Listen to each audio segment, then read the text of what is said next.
I'm Carly. I've been working as an office clerk at my current company for almost 20 years. Over time, my bosses and colleagues have become like family. We all get along, and I truly believe it's a great place to work. However, as I approached the age of 50, often seen as the midlife mark, I began to wonder if this was the life I wanted for the rest of my days. These thoughts were vague. I didn't have clear goals or ambitions like, I want to do this, or I want to try that. Living with these unresolved feelings, I went about my regular routine. That was until a phone call from my mom back home changed everything. One evening after work and during shopping, my phone buzzed. It was Mom. Carly, well, your dad hurt his back. He got some patches from the hospital and is resting now, but he can't stand at the shop, so he's taking some time off. Concerned about my immobile dad, I decided to visit my parents the next day. As soon as I entered their house, I heard them arguing. I rushed towards the voices and found my dad trying to prepare some pastries and Mom telling him to stop, worried it might worsen his pain. My parents run a bakery, passed down through generations. I'd never seen my dad take a day off. Dad himself didn't want to take time off for his own reasons, so he forced himself to prepare the cream. Even seeing me, he just grunted a greeting and returned to his work. Dad, stop it! You've hurt your back. The doctor told you, right? If you push too hard, the pain will last longer. Then, reopening the shop will take even more time. Just rest for now, I exclaimed. But Dad, stubborn as always, didn't listen. However, when he tried to lift a bag containing a kilo of sugar, he cried out in pain and doubled over. Panicking, both Mom and I helped him to his bed. Once there, he admitted, I thought I was still young, but age catches up. With the new fancy store in the neighborhood taking our customers, maybe it's time to think about closing the shop for good. Our bakery was popular back in the day, but with trendy stores popping up and online shopping being the norm, it's been tough. The younger generation isn't into our traditional treats. The number of customers is decreasing year by year due to the shift away from Western sweets. Still, I love our pastries. Friends, family, and colleagues agree they're delicious. Ideally, I'd want the shop to continue. But without any knowledge about baking and with my parents aging, it would be risky for me to take over. And I couldn't recklessly tell them to keep going.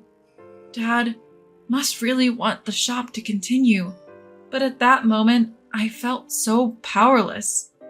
Eventually, Dad's pain lingered for so long that he had to close the shop for about a month. Even when he resumed business, it seemed like he was still in pain as he worked. Seeing this, I wanted to help Dad. After discussing with my husband, Andy, I decided to assist in the family shop during my days off. At first, Andy was supportive, often telling me, "It's okay, go ahead." But as I began spending most of my weekends helping out at my family's place, Andy became resentful. Every time I got ready to leave, he would make snide remarks like, "You value your family more than your own husband," or, "Isn't it too late for that shop anyway? Aren't you just wasting your time?" Initially, I responded with understanding, saying, "I get it, I'm sorry."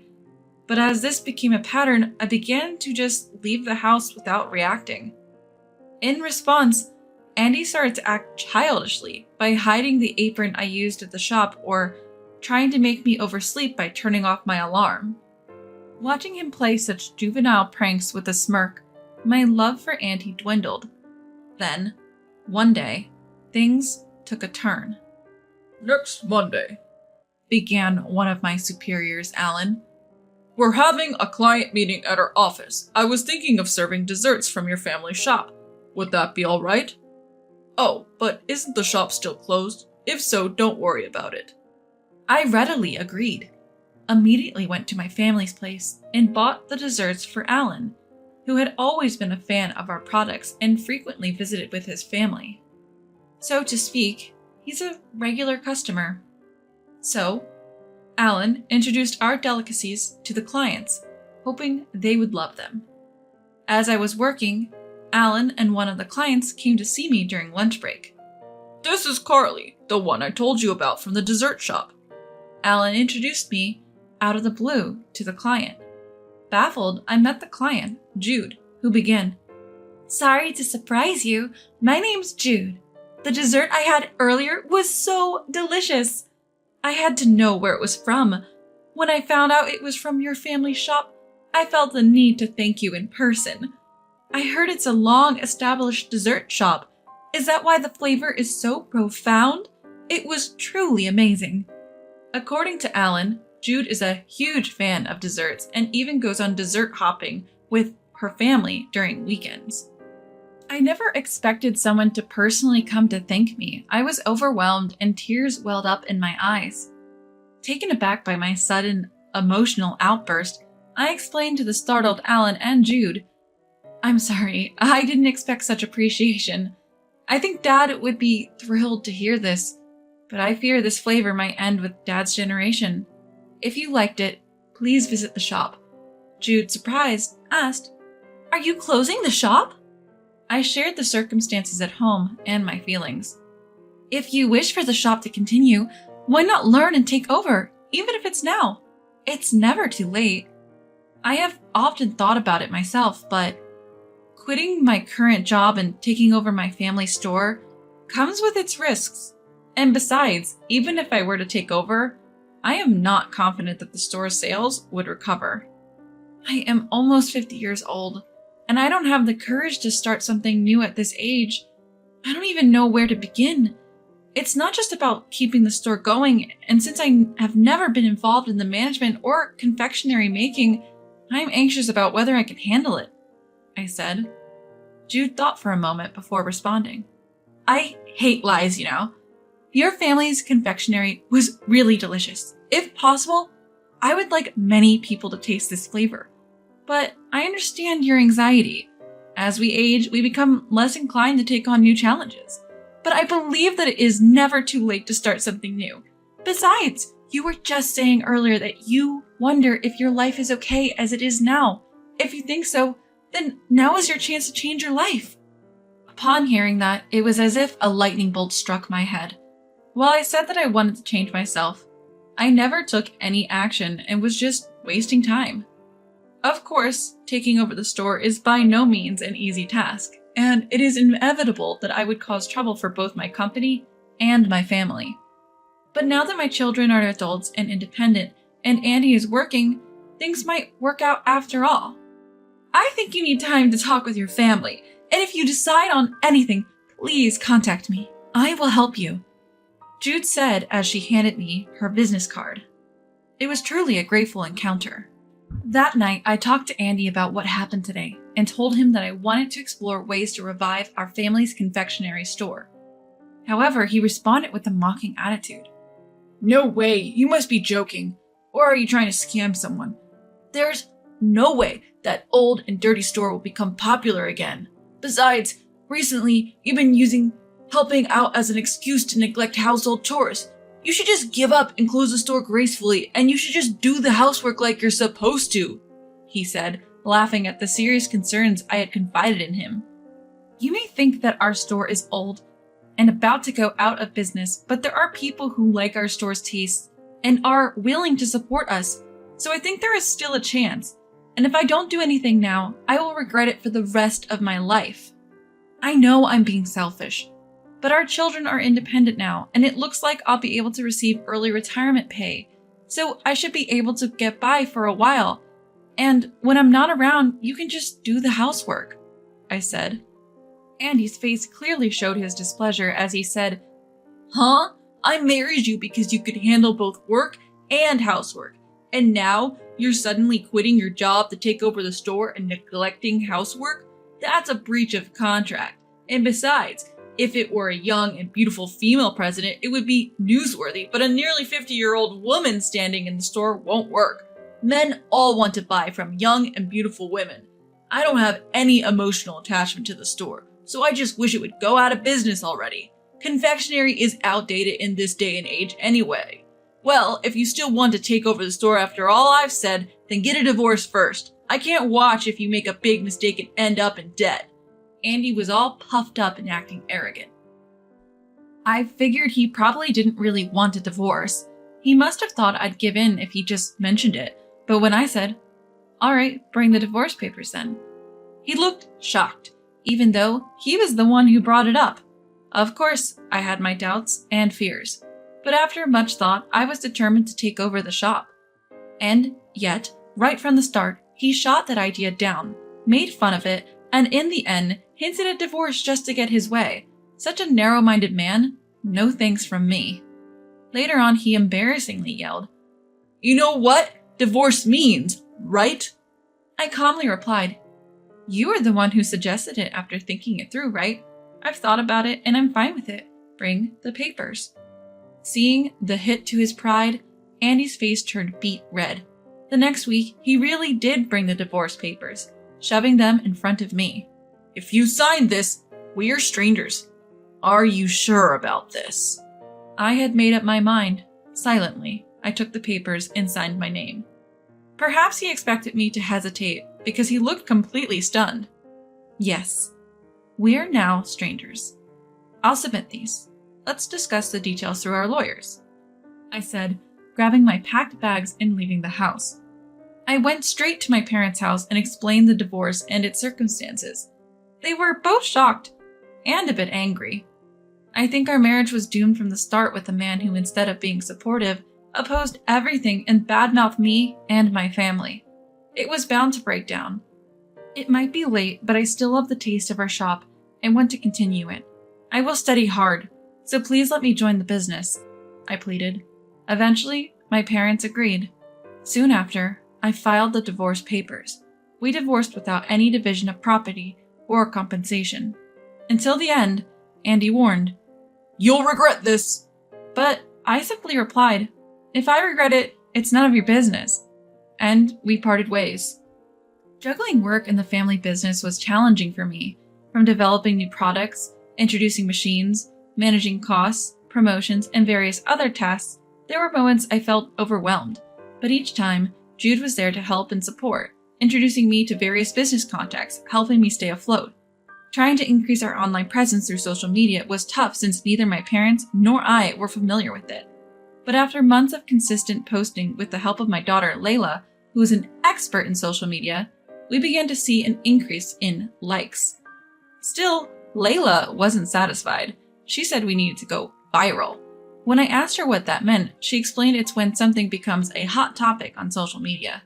Wondering what could possibly make us go viral, I tried sharing our daily life, like preparing pastries and uploading videos of Mom reviewing them. While we did get likes, we were far from going viral, and I realized how hard it is to suddenly become a sensation. One day, while I was busy with office work, I got a call from Layla. I called her back during my break, and an excited Layla said, "Hey, Mom, the video of Grandpa the other day went super viral." Confused, I asked, "What do you mean?" It turns out a video of Dad interacting with a neighborhood dog was getting a lot of attention. People found the interaction between grandfather and the dog endearing, saying not only was the dog cute, but the joyful grandfather was even cuter. I never imagined he'd become famous this way, but thanks to that video, we started to attract younger customers, and Layla, sensing an opportunity, uploaded a short video of her dancing with Dad, which also became a hit. Our shop became more famous for Dad than our pastries, and we started to see customers occasionally asking for a photo with him. Later, we introduced adorable pastries themed around animals and plants, seasonal limited edition pastries, and even low-sugar options for health-conscious folks. As a result, our sales gradually but surely increased. When business started to pick up, I left my office job to focus solely on the bakery, actively participating in its management and pastry making. While I couldn't match the expertise of my skilled parents, I was genuinely happy to work alongside them in the shop. We also started mail order service, leading to orders from distant places. During busy times, even my children would help out, and our business quickly grew. Dad, initially resistant to new things, was overjoyed by the result. The last time the shop was this lively was when my own father was still alive. Carly, Layla, thank you so much. We're truly blessed to have such wonderful daughters and grandchildren, he said, bringing me to the brink of tears. After that, a local TV station found us through social media and offered to do a feature on us. We were also featured in a popular national magazine as the shop to watch. As a result, more and more customers started coming in, and just when things were starting to pick up, an incident occurred. It happened when I was tidying up the store to get ready for closing. About 15 minutes before closing time, a man rushed in shouting, "Is Carly here?" That voice sounded familiar. I thought, could it be? And braced myself, only to see Andy saying, "Carly, how have you been? Saw you on TV the other day. Seems like you're making good money now. Man, I'm so proud." "What do you want?" I responded coldly, feeling uneasy. Andy then tried to lighten the mood. "You still mad about what I said back then? It was just a joke, right? But okay, I admit, I said it wrong. How about we forget about it and start over? I'll be your successor and help with the business. Sounds good?" I refused immediately, shocked at his proposal. What are you talking about? Why would I ever want that? You hurt me deeply back then, when I was truly struggling, and even suggested divorce. I'd never marry someone as petty as you, not even for all the money in the world. You said I'd regret my decision, but I don't. In fact, I'm better off without you. Plus, taking credit for your ex-wife's success is just pathetic. Let me make this clear. There's no way we're getting back together, and absolutely no chance. Now get out and never show your face in my shop again, I shouted, chasing him out with the broom. Andy, clearly not expecting to be thrown out, left yelling, "You'll regret this!"